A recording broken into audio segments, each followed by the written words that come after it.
আগস্টের 5 তারিখের বিকাল 5টা বাজতে বাজতে বাবার হাত মুখ চোখ সব আল্লাহ তুলে দিয়েছে। বাবা জাতির বাবা এমন বাবা বেশি কোয়েলকে টানে। আর আমাদের যিনি জাতির বাবা উনি আত্মসমর্পণ করেছেন গাছের ডালে দাঁড়িয়ে। আলোচনাটি এখন MS মিডিয়া ORG চ্যানেলে শুনতে পাবেন। আমাদের ইসলাম যারা মানে তাদের না, মানুষ মতবাদী যারা বিবেচিত তাদের জন্য আজকের অনুষ্ঠান। কথা বুঝতেছেন? হাদা বায়ানুল লিন্নাস, এই বয়ান মানুষের জন্য। কার জন্য? এই যে লাম ব্যবহার করা হয় এখানে, যারা আরবি গ্রামার জানে তাদেরকে বলছি, লাম শব্দটা 19টা অর্থে ব্যবহার হয়। বালাগাত মান্তিক যারা পড়তে পারে, এখানে 13 নাম্বার একটা কায়দা আছে, লাম ব্যবহার করা হয় জীবিত মানুষদের জন্য। কাদের জন্য? সূরা আলে ইমরানের এই আয়াতের ভেতরে আল্লাহ লাম দিয়েছেন হাদা বায়ানুল লিন্নাস। নবী এই বায়ান, এই বক্তব্য এটা মানুষের জন্য। কোন মানুষ? জীবিত মানুষ। কোন মানুষ? সুতরাং যারা জীবিত তাদের জন্য কোরআন, এদেরকে বর্ণনা করে আপনি শোনাবেন, এদেরকে বক্তব্য দেবেন, তাফসীর করে ব্যাখ্যা বিশ্লেষণ করে জানাবেন। যদিও 15.5 বছর এই নিয়ম নীতিটা অনেকে তুলে দিয়েছিল। সরাসরি বলতো না যে কোরআন প্রচার করা যাবে না, না 14 জায়গায় পারমিশনের সিস্টেম করে রেখেছিল। এই গলাগাড়ি তারপরে আমি বহুবার আসার চেষ্টা করেছি, যার নাম বললাম উনি আমার আসতে দেয়নি। না, অন্য হুজুর নিয়ে আসেন, অন্য হুজুরের সামনে বাবার কথা বলবে। কোরআনে কারিমের সঠিক কথা বাদ দিয়ে এতদিন সারা বাবা বাবা বাবা বলে চিল্লিয়েছেন। আগস্টের 5 তারিখের বিকাল 5টা বাজতে বাজতে বাবার হাত মুখ চোখ সব আল্লাহ তুলে দিয়েছে। কারণ এটা তো বানানো বাবা। কি কথা বলেন না? আল্লাহর বানানো বাবা একটা আছে, মিল্লাতা আবিকুম ইব্রাহিম হুয়া সাম্মাকুমুল মুসলিমিন। তোমাদের জাতির পিতা একজন, আমি আল্লাহর ঘোষণা দেওয়া, তার নাম ইব্রাহিম। নাম কি? কারণ তিনি আমাদের নাম মুসলমান রেখেছেন। এখানে হুয়ার ফাইল হয় আল্লাহ না ইব্রাহিম আলাইহিস সালাম। তাফসীরে মাসারিতে 2টা নাম লেখা আছে। আল্লাহ এর প্রথমে বাদ দিয়ে দিলাম। আমাদের জাতির পিতা যেহেতু ইব্রাহিম, জাতি হিসাবে আমাদের নাম তিনি মুসলমান রেখেছেন। এর তাফসীর পড়তে গিয়ে দেখেছি, কোন মানুষ যদি বাবা হয় কমপক্ষে তার 11টা দায়িত্ব সন্তানের উপরে পালন করা লাগে। এই বাবা যারা আছেন হাত তোলেন তো দেখি। এই এলাকায় মনে হয় বিয়ে শাদী কম হচ্ছে। কয়টা বাবা? হ্যাঁ, ঠিক আছে। অনেক যুবক মানুষ আছে তারা গোসলের খরচ জানে না, কিন্তু বিয়ে করা যে ফরজ এটা জানে। তারা তো বাবা হতে পারে, হাত তো তোলে না। এই যে অনেকে বলে নিজের পায়ে না দাঁড়িয়ে আমি বাবা হবো না। আপনি কার পায়ে দাঁড়িয়ে আছেন? আপনি কি আপনার দাদার পায়ে দাঁড়িয়ে আছেন? বাবা যারা হয়েছেন বা হবেন সামনে, আমাদের জাতির বাবা যিনি, উনি যেমন 11টা দায়িত্ব পালন করেছেন ওনার সন্তানের প্রতি, আমরা যার সন্তান হওয়ার দাবি করছি, আল্লাহ যাকে নাম ঘোষণা দিলেন মিল্লাতা আবিকুম, উনি এমন বাবা, আমাদের একটা অর্থবোধক নাম দিলেন মুসলিম, আত্মসমর্পণকারী। আর আমরা এমন জাতির বাবা বানিয়েছিলাম, কি নাম দিয়েছে আল্লাহ জানে, আমি নাম নিলাম না। বাবা জাতির বাবা এমন বাবা বেশি কোয়েলকে টানে। আর আমাদের যিনি জাতির বাবা উনি আত্মসমর্পণ করেছেন গাছের ডালে দাঁড়িয়ে, কাঠ কাটছেন কোড়াল দিয়ে। আল্লাহ পাক বলেন আসলিম, হযরত ইব্রাহিম বলে আসলামতু লিরাব্বিল আলামিন। ওখানে দাঁড়িয়ে খাতনা করে ডাক দিয়ে বলেছেন মাবুদ আমি তোমার কাছে আত্মসমর্পণ করলাম। জোরে বলেন সুবহানাল্লাহ। যাতে বাবা দোয়া করেছিলেন তার স্ত্রী সন্তানের জন্য মক্কার জমিনে, কিয়ামত পর্যন্ত দোয়ার ফসল চলতে থাকবে।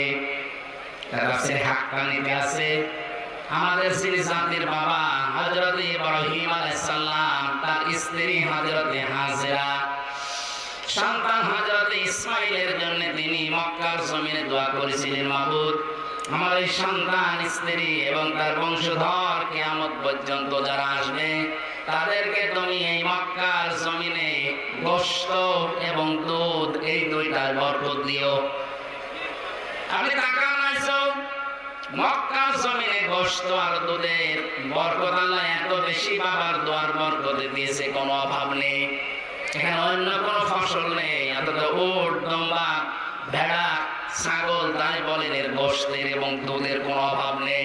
এটা জাতির বাবা ইব্রাহিম নবীর দোয়া, এর বরকত চলতে থাকবে ইলা ইয়াউমিল কিয়ামা, কিয়ামত পর্যন্ত। বলে সুবহানাল্লাহ। আমার ভাইরা, আমি শুধু এক কথাই বলতে চাচ্ছি, যে মানুষগুলো বাবা হচ্ছেন, হবেন, একটু দেখেন তো আপনার ভেতরে 11টা আছে কিনা। এক নম্বরে তার একটা অর্থবোধক নাম রাখবেন সন্তানের। আমরা দেখেছি দেশে অনেক মানুষ এমন নাম রাখে যে নামের অর্থ কোরআন থেকে উনি নামটা রেখে দিয়েছে, কিন্তু অর্থ ভালো না। কুষ্টিয়ার বড় বাজারে একটা দোকানের নাম দেখলাম মিহাদ স্টোর। কি গো, দোকানকে বললাম ভাই এ কি লিখেছেন? হুজুর আমার ছেলের নাম। মিহাদ মানে কি জানেন? জাহান্নামের নিকৃষ্ট স্থান। হুজুর আমি কোরআন পড়তে গিয়ে পেয়েছি বিশাল মিহাদ। কোরআনে আছে বলে আপনি রাখবেন না, অর্থ দেখবেন। আজকের প্রধান অতিথির নাম আমার আল্লাহর নামের সাথে কত সুন্দর মিল আছে, মুজিবুর রহমান।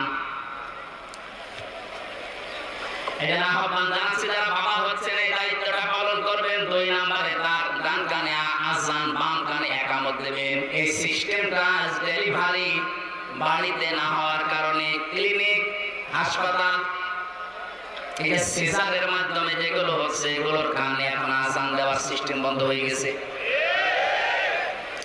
এরা বের করার পরে শুধু হাতিয়া তোফা নেওয়ার জন্য ব্যস্ত হয়ে পড়ে। এটা যে একটা সুন্নাত, এটা নেই, এই কারণে বড় হওয়ার পরে আল্লাহু আকবার আর শুনতে পারে না। এক কথা বলছে না কেন? গতকালকে রাতে একটা বক্তব্য দিয়েছে একজন, সারা পৃথিবী থেকে মানুষ যাকে পাগল বলেছেন হাসাও মাহমুদ। আমি নাম ধরে ফেললাম, নাম নিকতন্ত্র পূর্ণ উদ্ধারের জন্য। আরে শয়তান, এতদিন কোথায় ছিল তুমি?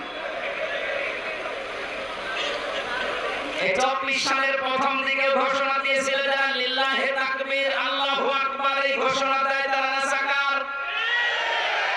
যারা এই তাকবীরকে এই শব্দের সাথে যোগ করেছে, আমার মনে হয় তাদের জন্মে ভেজাল আছে। লিল্লাহে তাকবীর এটা কি জামাত ইসলামের? এটা কি শিবিরের? লিল্লাহে তাকবীর এটা কার? কোরআনে কারিমে সূরা বানী ইসরাঈলে আল্লাহ নিজে ঘোষণা দিয়েছেন ওয়াকাব্বিরহু তাকবীরা। বলেন আল্লাহু আকবার। জবান খুলে বলেন আল্লাহু আকবার। আজকে থেকে এই পদ্ধতিটা ভুলবেন না, এটা কিন্তু ইহুদি খ্রিস্টানদের একটা চক্রান্ত। ওরা বিভিন্ন কায়দায় ছেলে মেয়েদেরকে এখন আর নরমাল সিজারে, নরমাল ডেলিভারি সিস্টেম বন্ধ করে দিচ্ছে। এখানে যতগুলো মানুষ বসে আছে টাকা নিয়ে স্টেজের দিকে, এদের একটার মাকেও সিজার করা লাগে নাই, অথচ এখন 100টার প্রায় 98টা সিজার ছাড়া হচ্ছে না। এই মানুষগুলো জন্মের পরে ওনার দাদি, ওনার দাদা মসজিদ থেকে ইমাম নিয়ে এসে ডান কানে আযান, বাম কানে ইকামত দিয়ে জানিয়েছে মুজিব দুনিয়া যাই করো আল্লাহ কিন্তু বড়। ওইটা থাকার কারণে এখন আপনি বোম মারবেন, তারপর আল্লাহু আকবার থেকে আলাদা করতে পারবেন না। যাদের কানে এগুলো চাই না, অন্য কিছু দিয়ে শুরু, তাদের আল্লাহু আকবার শুনলে রাগ হবে, তাদের কাছে অন্য কিছু ভালো লাগবে। আমাদের উচিত বাবা হিসাবে এই দায়িত্বটা পালন করা। 3 নম্বরে আকিকা দেওয়া। অনেকে 7 দিনে দিতে চায় না। বাবা হয়তো বাইরে আছে অথবা অসুস্থ, মানে বলে যখন সুস্থ হবে একবারে 2 মাস পরে দেব না। আপনাকে 7 দিনে দেওয়া এটা সুন্নাহ। বাবা থাকা সুন্নাহ না, আকিকা দেওয়া সুন্নাহ। বাবা নেই, বাবা উপস্থিত থাকতে হবে, এটা সুন্নাত না। কিন্তু আকিকা যদি সামর্থ্য থাকে 7 দিনে দেওয়া সুন্নাহ, অন্য সময় দিলে আদায় হবে কিন্তু সুন্নাত হবে না। এটা দিয়ে আপনার সন্তানের বিপদ আপদ দূর করে দেবে আল্লাহ, বলেন আমিন। 4 নম্বরে তাকে কোরআন শেখাতে হবে। এই 15.5 বছরের যত ষড়যন্ত্র, তার অন্যতম ষড়যন্ত্র এইটা, আমাদের শিক্ষা ব্যবস্থা থেকে কোরআন ওরা মাইনাস করার চেষ্টা ছিল। নবীজিকে আল্লাহ যেদিন নবুয়ত দান করেন, রাজশাহীবাসী খুব খেয়াল করে শুনবেন, বিশ্ব নবী মুহাম্মদ রাসূলুল্লাহকে জিবরাইল এসে বলেছিলেন, ইয়া মুহাম্মদ ইকরা, হে মুহাম্মদ আপনি বলেন, পড়েন। তিনি 3 বার বললেন মা নবী কারি, আমি পড়তে পারি না। চতুর্থবার যখন বুকের উপর চাপ দিয়ে বললেন ইকরা বিসমি রাব্বিকাল্লাযী খালাক, নবীজি একবারও চিন্তা ভাবনা করেননি, এবার পড়া আরম্ভ করে দিয়েছেন 5টা আয়াত পর পর। আমি তাফসীর ফি জিলালিল কোরআনে পেয়েছি, সাইয়্যিদ কুতুব লিখেছেন, আল্লাহ পাক বলেন হযরত জিবরাইল কিন্তু সময় জিজ্ঞাসা করেছিলেন, মুহাম্মদ সাল্লাল্লাহু আলাইহি ওয়াসাল্লাম আপনাকে আমি 3 বার পড়তে বললাম, আপনি পড়তে পারলেন না, বলেন আমি জানি না। হঠাৎ আপনার কি হয়ে গেল? আমি পুরো আয়াতটা পড়ার সঙ্গে সঙ্গে আপনি তেলাওয়াত করলেন। নবীজি জবাব দিয়েছিলেন, ইয়া আখি জিবরাইল, হে ভাই জিবরাইল, এতক্ষণ আপনি খালি বারবার বলছিলেন যে পড়ো পড়ো পড়ো, কি পড়বো? আপনি তো বলেননি বিসমি রাব্বিকা, রবের নামে পড়ো।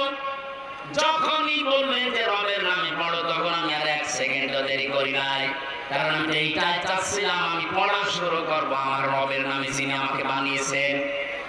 এই বিষয়টাই ভুলিয়ে দেওয়ার চেষ্টা ছিল জাতিকে। এটা সবচাইতে বড় একটা সূক্ষ্ম ষড়যন্ত্র। তারা বুঝতেছে আল্লাহর নাম বাদ দিয়ে কার নামে পড়া আরম্ভ করেছিল আল্লাহ জানে। আমি নাম নিতেও ঘৃণা করি ওগুলোর। এই জন্য আমাদের উচিত হবে 96% মুসলমানের এই দেশে আল্লাহ ছাড়া, নবীর উম্মত আমরা ছাড়া অন্য নামে পড়তে রাজি না। আল্লাহর নাম ছাড়া অন্য নামে পড়াবেন না। এখানে ছেলে মেয়েদেরকে আশা করবো, কিন্ডারগার্টেন বলেন, মাদ্রাসা বলেন, মক্তব বলেন, মসজিদে বলেন, প্রথমে 3 বছর তাকে কোরআনের সাথে সম্পৃক্ত করান। 3টা বছর যদি আপনার ছেলে হোক মেয়ে হোক ছোটবেলা থেকে কোরআনে কারিমের সাথে পরিচিত থাকে, ও যত বড় উপরে উঠবে কোনদিন ওকে নাস্তিক বানানো যাবে না। কথা বলি না কেন? 2 নম্বর আপনাকে আমি গ্যারান্টি দিতে পারি, আপনার এই সন্তানের দ্বারা কোনদিন আপনি বৃদ্ধাশ্রমে যাবেন না। আপনি তাকে 3টা বছর এখান থেকে শিক্ষা দেন, এরপর আপনি যেখানে নিয়ে যাবেন যান। এখানে কোরআনে কারিম শিক্ষা দেওয়া একটা বাবার দায়িত্ব। অধিকাংশ বাবা আছে দায়িত্ব পালন করতে রাজি না। গান শেখায় ছেলেকে মেয়েকে, প্রতি মাসে 5,000 টাকা করে দেয় মাস্টারকে। ইংরেজি পড়াচ্ছে 10,000 টাকা দিতে পারে। কোরআন শেখায় টানা নানা করে একজনকে রেখেছে, 11 মাস বেতন, বাকি মাসে 50 টাকা। একবার বসে থাকেন, আপনি কি জবাব দেবেন বাবা হিসাবে বলেন তো? আল্লাহ আমাদেরকে হাতে ধরে বাঁচিয়েছে। আমরা এখন আহ্বান জানাবো, যারা দায়িত্বে আছেন শিক্ষা ব্যবস্থায় 100 মার্কের কোরআন 1 থেকে মাস্টার্স পর্যন্ত দিতে হবে। এর দাবি সাদা করা নেই। কারা কারা দাবি করেন দেখি, লিল্লাহি তাকবীর। আলহামদুলিল্লাহ ভাই, দাবি হয়তো পর্যন্ত না গেলেও আরশ পর্যন্ত চলে গেছে। ইব্রাহিম আলাইহিস সালামকে আগুন থেকে বাঁচানোর জন্য একটা ব্যাঙ শুধু পোশাক করেছিল, আল্লাহ এইটাও কবুল করে নিয়েছে। আর এক কাংলাস ফৎকার দিয়েছিল, আল্লাহ এটাও কবুল করেছে। এখানে কাংলাস দেখলে যদি কেউ মেরে ফেলতে পারে তার নেকি হয়। আর ব্যাঙের প্রসাদ যদি কোন জায়গায় লাগেও আপনার নাপাক হবে না, ওইটা দিয়ে আপনার নামাজ পড়া যাবে। সুবহানাল্লাহ বলতে পারেন না? আমাদের দাবি হয়তো যারা দায়িত্বে আছে তাদের পর্যন্ত নাও পৌঁছাতে পারে, যদিও মিডিয়া এখন আছে পৌঁছাচ্ছে, না পৌঁছালে অসুবিধা। আমরা দাবি তো করেছি, কিয়ামতে এই দাবিটার কারণে হয়তো আল্লাহ আমাদেরকে মাফ করে দিতে পারে ইনশাআল্লাহ। বাবার দায়িত্ব পালন করবেন 4 নম্বরে। 5 নম্বরে পেয়েছি 10 বছরে তাকে নামাজ পড়তে বলবেন। কত বাবা আছে বিভিন্ন কাজের জন্য তাকে মেয়েটাকে মারধর করে, গরম দেয়, রাগারাগি করে, অথচ ফরজ একটা বিষয় নামাজ গুরুত্বই দেয় না। ও বাংলার মুসলমানেরা, আপনার ছেলে হোক মেয়ে হোক, আপনি নিজে হোক আপনার বউ হোক, যদি ফরজ নামাজ না পড়েন আল্লাহ বলেন তার দায়িত্ব আমি আল্লাহ ছেড়ে দেই। বলেন নাউজুবিল্লাহ। 6 নম্বরে পেয়েছি তাকে তীর মারা শেখাবেন, ঘোড়া চালানো শেখাবেন, সাঁতার শেখাবেন। প্রশ্ন আসতে পারে আধুনিক যুগে তারে তীর মারা শিখিয়ে কি হবে? এটার দ্বারা নবীজির উদ্দেশ্য হচ্ছে আপনার সন্তানকে আপনি অকর্মা করে গড়ে তুলবেন না, নদীর বোতল বানাবেন না, তাকে কর্মঠ করেন, কাজ শেখান। আপনার অবর্তমানে অন্তত দুনিয়ার জীবনে যদি কঠিন পরিস্থিতিতে পড়ে সেজন্য টিকে রাখতে পারে। কথা বুঝতেছেন? এখানে ছেলে মেয়েদেরকে কম্পিউটার শেখাবেন, ইন্টারনেট শেখাবেন। এরপরে তাকে বিয়ে দেওয়া লাগবে। এই বিয়ে দেওয়ার সময় 4টা জিনিস দেখে বিয়ে দিতে হয়। আমাদের দেশে এখন ওইগুলো নাই, আমাদের দেশে অন্য 4টা আছে। বিয়ে দেওয়ার সময় সবচেয়ে আগে দেখা লাগবে এটা দিনদার পরিবেশের কিনা। কথা বলেন কেন? আগে অনেক সন্তানের বাবা আছে খোঁজ খবর নেয়, এই বেকার বউ সালে বানাবো পুত্রবধূ, এই সিরিয়াল দেখে কিনা। এইরকম বউ থেকে যদি নিয়ে আসে ওর পেটে যা আসবে সব হবে ওই কটকটি অথবা কিরণমালা। না, আমরা চাই না এই কটকটি কিরণমালা আমাদের পেটে আসুক, আমরা চাই আমাদের পেটে ফাতেমা জোহরার মতো মেয়ে আসুক। কথা বলে ঠিক কিনা? এরপরে বেশি তার সম্পদ বন্টন করা লাগবে। এটা সমস্যা আছে বাংলাদেশে, যেটা আইনটা এখন আছে মুসলিম পারিবারিক আইন, কিন্তু অনেক মানুষ নামাজ পড়ে রোজা রাখে হজ করে আসে, সম্পদ বন্টনের বেলায় ছেলের নামে লিখে দেয়, মেয়েকে বলে তোর জন্য দোয়া করে দিলাম। এটা একটা টাটকা নির্ভেজাল শয়তান। হজ করার সময় আপনি ছেলের নামে সব লিখে দিয়ে মেয়ের মাথা হাত দিয়ে দোয়া করে দিচ্ছেন, আপনার হজ কবুল হওয়া তো দূরের কথা, জেদ্দার বিমানবন্দরও আসবে না, শাহজালাল বিমানবন্দর তো দূরের কথা। এরপরে বেশিদার একটা কর্মসংস্থান তৈরি করে দিতে হবে। আমি এইটা আমার রিমান্ডে থাকাকালীন আমি যখন যে আয়না ঘরে মাটির নিচে ছিলাম, ওই সময় হিন্দু অফিসার আমার পাহারা দিত। আমার বলছে হুজুর আপনি নাম শুনেছি আপনার, ইউটিউবে আপনাকে দেখেছি আপনি হাফেজ, আপনি কোরআনের হাফেজ, কোরআনে কারিমের সূরা তাকাবুনের 14 নম্বর আয়াতটা বলেন তো। না, আপনার নাম কি? উনি আমার নাম শুনে দেব দুলাল, কিন্তু নাম শুনি বোঝা যাচ্ছে যে ফুলহাটা। কথা বলে আপনি আমাদের কোরআনের আয়াত জিজ্ঞাসা করার অবস্থা তাকাবুন 14 নম্বর আয়াত কোথায় পেলেন? আমি মিশনে ছিলাম, একটা মুসলিম দেশে ছিলাম, ওখানে 2 বছর থেকে তাদের ভাষা আমার প্রায় হয়ে গেছে। আমি এক হোটেলে খাবার খেতাম, ওই হোটেলে যেখানে খাবার খেতে যাই দেখতাম হোটেলের বয়সে ছেলেটা রুটি দেয়, খাবার দেয়, তরকারি দেয়, পানি দেয়, ওই হোটেলের মালিকের ছেলে। আমি একটা পরিচয় পাওয়ার পর জিজ্ঞাসা করলাম যে আপনি এত ধনী মানুষ, একটা হোটেলের মালিক, এত টাকা পয়সা আপনার উপায়, আপনি কি করেছেন? ছেলেটাকে মানুষ না বানিয়ে আপনি হোটেলের বয় বানিয়েছেন, আপনি কি পাগল? উনি আমাদের জিজ্ঞাসা করছে ভাই আপনার বাড়ি কোথায়? ওনার ভাষা দিয়ে আমি বাংলাদেশে বাড়ি আমার। মানে তখন আমাকে জানিয়েছে আপনার বাংলাদেশ, ভারত, পাকিস্তান এই সমস্ত দেশের মানুষের ইসলাম মানা আর আমাদের এই মুসলিম এই সমস্ত দেশের ইসলাম মানা এক না। আপনারা কোরআনে কারীমকে যেভাবে নিয়েছেন আমরা ওইভাবে না। সূরা তাকাবুনের 14 নম্বর আয়াত উনি ওই দিন আমাকে শুনিয়েছিলেন।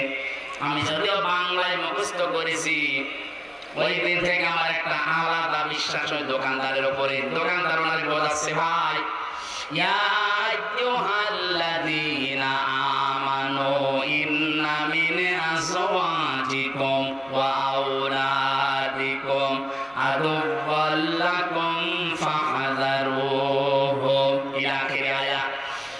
ওহে যারা ঈমানের দাবি করো, তোমাদের সন্তান, তোমাদের সম্পদ কখনো কখনো তোমাদের জন্য শত্রু হয়ে দাঁড়াবে, বিধায় তাদের সম্পর্কে সতর্ক থাকবা। ও ভাই, আপনি বাংলাদেশের মানুষ, ইসলাম মানতে গিয়ে মনে করেন দুনিয়ার সম্পদ উপার্জনের জন্য এই সন্তানকে, এই স্ত্রীকে, এই মা বাবাকে আনন্দ দেওয়ার জন্য, সুখে রাখার জন্য উপায় করা লাগবে, সম্পদ বৈধ হোক আর অবৈধ হোক। এটা আপনারা দেখেন না, কিন্তু আমরা দেখতে চাই এই সন্তানের প্রতি আমার দায়িত্বটা কি। বিশ্ব নবী 1000 বছর আগে আমার 11টা দায়িত্ব দিয়েছে এই সন্তানের উপরে, আমি সবগুলো পালন করেছি। ওকে আমি নাম রেখেছি, আকিকা দিয়েছি, ওকে আমি কোরআন শিখিয়েছি, ওকে উচ্চ শিক্ষায় শিক্ষিত করার চেষ্টা চালিয়েছিলাম, কিন্তু ও পারি নাই। ওকে আমি বিয়ে দিয়েছি, আমার দায়িত্ব ছিল ওকে একটা কর্মসংস্থান তৈরি করে দেওয়া, সেটাও আমি দিয়েছি আমার আয়ত্তের ভেতরে। আমি তো ওর যোগ্যতা যেখানে নেই ওই জায়গায় ঘুষ দিয়ে টাকা পয়সা দিয়ে ওই চেয়ারে বসিয়ে দিতে পারি না, কারণ সেখানে যা থাকার কথা না, জোর করে ঠেলা দিলে ওই চেয়ার সে নষ্ট করবে। আমাদের ইসলাম কোন অপরধার্য লোক চেয়ারে বসতে পারতো না। 3 বার ম্যাট্রিক ফেল করেছে, অথচ তার ওই চেয়ারে বসানোই লাগবে। এটা যদি বাবার 10 লাখ টাকা 20 লাখ টাকা খরচ হয় তাও, আর 15.5 বছরের আরো বেশি ছিল। মেধাবী ছাড়া এই মানুষগুলো ফার্স্ট ক্লাস ফার্স্ট হওয়ার পরও জায়গায় যেতে পারে না, শুধু টাকার জন্য আর দলীয় পরিচয়ের জন্য। কথা বলছেন আপনার সন্তান, আপনার ওই স্ত্রী, আপনার মা বাবা যে শত্রু, কখনো কখনো আপনি টের পাচ্ছেন। এই যে সিন্ডিকেট করে যারা মালের দাম বাড়িয়ে দিচ্ছেন, হাদিস এসেছে যারা সিন্ডিকেট করে মালের দাম বাড়িয়ে দেয়, মানুষগুলো আল্লাহর কাছে জালেম। সিন্ডিকেটের মাধ্যম কি আপনার মনে এই বিশ্বাস যে আমার অবৈধ টাকা পয়সা চাই, ইনকাম হবে, উপায় হবে, আমার ছেলে মেয়ে স্ত্রী সুখে থাকবে, আরামে থাকবে? আমিও জানি অবৈধ ইনকামের কারণে আপনার টাকা পয়সা নিয়ে হয়তো আপনার স্ত্রী, আপনার সন্তান, আপনার মা বাবা এরা 2 পায়ে খাড়া আছে আপনার এই অবৈধ সম্পদ ভোগ করতে। কিন্তু এই অবৈধ সম্পদ উপায় কারণে যত গোনা হবে, একটা গোনা আপনার বউ রাজি না নিতে। এই কথা বলি না কেন? আপনি আজকে যে একটু জিজ্ঞাসা করেন তো, যদি নিতে রাজি হয়, আল্লাহর কসম আমি ওয়াজ করব না। ও খারাপ স্ত্রী হোক, তারপরও বলবে তুমি যা করো করো, ওটা তোমার ব্যাপার, তোমার একটা পাপ আমি নিতে রাজি না। ওই মুসলিম দেশের ওই হোটেল, ওই দোকানদার ওনাকে জানিয়েছে, ভাই আপনি শুনলাম আপনার নাম যা, আপনি জাতিতে অন্য ধর্মের মানুষ, আপনার ওই সমস্ত দেশে যারা মুসলিম আছে তারা ইসলামকে এইভাবে মনে করে, আর আমি জানি আমার সন্তান চোখ বন্ধ হওয়ার পরে আমার কোনো উপকারে আসবে না, ওকে অবৈধ কোন রাস্তা নাই ধরিয়ে দিলে যত ইনকাম হবে ওটা ফ্ল্যাক্সি লোড হয়ে বিকাশ হয়ে আমার কবরে আসতে থাকবে। আমি ওর সামনে কোন কারণে এটা করে যাবো? এজন্য আপনাদের আহ্বান জানাই, বাবা হিসাবে সন্তানের 9 নাম্বার দায়িত্ব আপনার তার জন্য কর্মসংস্থান চাই, সেটা যতটুকু হোক, ওর যতটুকু যোগ্যতা হোক আপনি তৈরি করে দিন। 10 নাম্বার তার জন্য দোয়া করেন। 11 নাম্বার পেয়েছি, সব সময় তার জন্য আপনি মঙ্গল কামনা করবেন। বাবা হিসাবে 11টা দায়িত্ব যদি কেউ পালন করতে পারে, কিয়ামতের দিন ওই সন্তান ছেলে আর মেয়ে বাবার জন্য সুপারিশ করে জান্নাতে নিয়ে যাবে। আল্লাহ এরকম বাবা হওয়ার তৌফিক দাও, বলেন আমিন। আমি যেটা তুলেছিলাম কথা, হযরত ইব্রাহিম নবী আমাদের জাতির পিতা, আল্লাহ পাক তাকে নির্বাচিত করেছিলেন 50টা পরীক্ষার পর। 50টা পরীক্ষা দেওয়ার পরে তিনি আল্লাহকে ডাক দিয়েছিলেন, ক্বালা ওয়া মিন যুররিয়াতি। সূরা বাকারার 124 নম্বর আয়াতের মাঝের অংশে আছে, পদে পদে পরীক্ষা করলাম আমি ইব্রাহিমকে, ইযিবতালা ইব্রাহিম রাব্বুহু বিকালিমাতিন ফাতাম্মাহুন্না। 50টা পরীক্ষার নাম পেয়েছি তাফসীরে। প্রতিটি পরীক্ষায় যখন তিনি উত্তীর্ণ হতে আরম্ভ করলেন, শেষ পরীক্ষায় আল্লাহ বললেন, ক্বালা ইন্নী জাইলুকা লিন-নাসি ইমামা, তোমাকে আমি জাতির ইমাম, নেতা বানিয়ে দিলাম। হযরত ইব্রাহিম ওই সময় বলেছিলেন, মাবুদ এদের নেতৃত্ব দেওয়া, নেতা হওয়া, এটা কি আমি একাই পেলাম, নাকি আমার বংশধর যারা আসবে, আমার উত্তরাধিকারী দুনিয়ায় যারা আসবে, আমার সন্তানাদি, এরা কি নেতৃত্ব দিতে পারবে? আল্লাহ সাফ জবাব দিয়েছেন, ক্বালা লা ইয়ানালু আহদিস যালিমিন। হে ইব্রাহিম, তোমার সন্তান আর দুনিয়ায় যারা কিয়ামত পর্যন্ত আসবে তারা নেতা হতে পারবে, নেতৃত্ব দিতে পারবে, কিন্তু কোন জালেমের জন্য আল্লাহর ওয়াদা নেই। ইয়ানালো এটা মোসারে বর্তমান ভবিষ্যৎ প্রেজেন্ট ফিউচার, কোন জালেমের জন্য আল্লাহর কোনো ওয়াদা নেই। তাই আয়াত দ্বারা কি দলিল দিতে পারেন? জালেম যারা তারা নেতা হতে পারবে না, নেতৃত্ব দিতে পারবে না। বলেন অথচ 15.5 বছরে যারা সবচেয়ে বড় জালেম ছিল তারাই বড় নেতা ছিল। যেহেতু এখন পরিবেশ এসেছে কোরআনে কালিমা এমন ভাবে মানতে চায়, এ দেশে কোন জালেমকে আমরা আর নেতৃত্বের জায়গায় দেখতে চাই না। হ্যাঁ, রাজি আছেন না? বাবার কথাটা তো মানবেন। আমাদের আসল বাবা যিনি জাতির বাবা, ওনাকে আল্লাহ এই ঘোষণা দিয়েছেন, তোমার সন্তানাদিতে যারা আসবে কিয়ামত পর্যন্ত, আমির হামজা আসবে, মসিব আসবে, আব্দুল খালেক আসবে, আর যদি জালেম হয় এদের নেতৃত্ব মানা যাবে না। কথা বলেন না কেন? এই ফতোয়াকে আমি বানালাম, আজকে থেকে সিদ্ধান্ত নিয়ে বাড়ি যাবেন, যদি কোন জালেম সে দলের লোক হোক ওর পেছনে থাকা যাবে না। আশা করি আপনি কথা বুঝতে পেরেছেন। কোরআনে কারীম যারা এই নিয়তে শুনতে এসেছেন, যা এখন থেকে শুনবো আমি ওইটা মেনে নেব, আল্লাহ পাক যেন আমাদেরকে ঠিক হযরত ওমরের মতো কোরআনে কারীম মেনে নেওয়ার তৌফিক দান করেন, আমিন। আমি আর ছোট চাই বলেছি কয়েক মিনিটে, আশা করছি কয়েকটা শিক্ষা আপনি নিতে পেরেছেন। আজকে থেকে যতদিন বেঁচে আছেন কোন জালেমকে নেতা মানবেন না, কোন জালেমের জন্য নেতৃত্ব দেওয়া জায়েজ নেই। সুতরাং বাংলার জমিনে কিয়ামত পর্যন্ত কোন জালেম যেন চেয়ারে বসতে না পারে, সতর্ক থাকা লাগবে না। এটা রেকর্ড হচ্ছে, সারা বাংলাদেশে কালকে যাবে। আল্লাহুম্মা আমিন।